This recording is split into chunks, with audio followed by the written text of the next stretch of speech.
The major conclusion is that London Underground and London Regional Transport had a blind spot when it came to safety.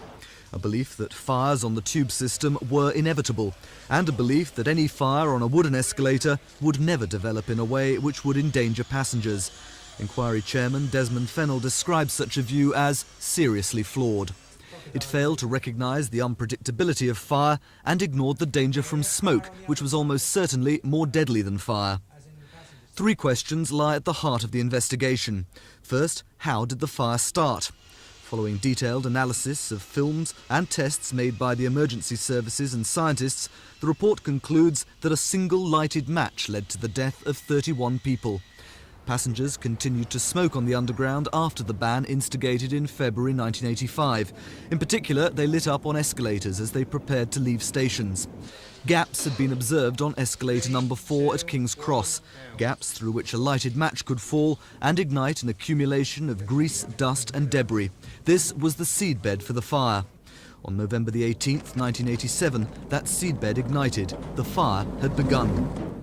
Question 2. Why did a modest fire on an escalator turn into an inferno which erupted into the station's booking hall? The report identifies what it calls a trench effect. Beneath escalators is a trench used for cleaning and maintenance.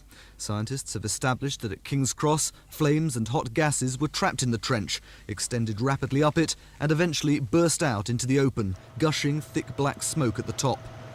And of course, the most important question: why did so many die?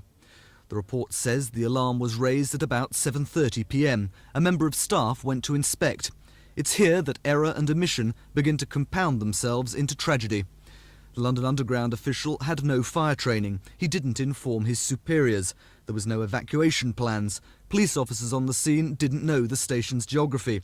They began to evacuate passengers up another escalator. They thought they'd chosen the quickest and only way to get people out.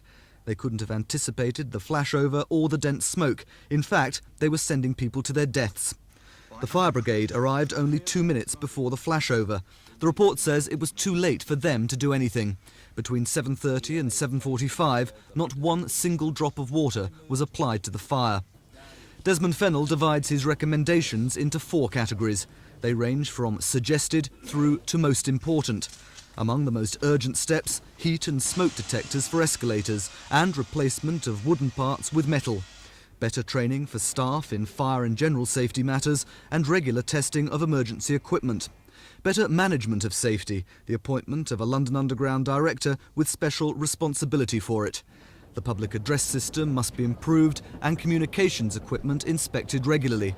The law on fire certification at underground stations should be clarified, and the Railway Inspectorate boosted by more manpower. Inspections should be more vigorous and their findings published. Mr. Fennell says he knows that for many the investigation was bruising, but it had to find out what happened and why.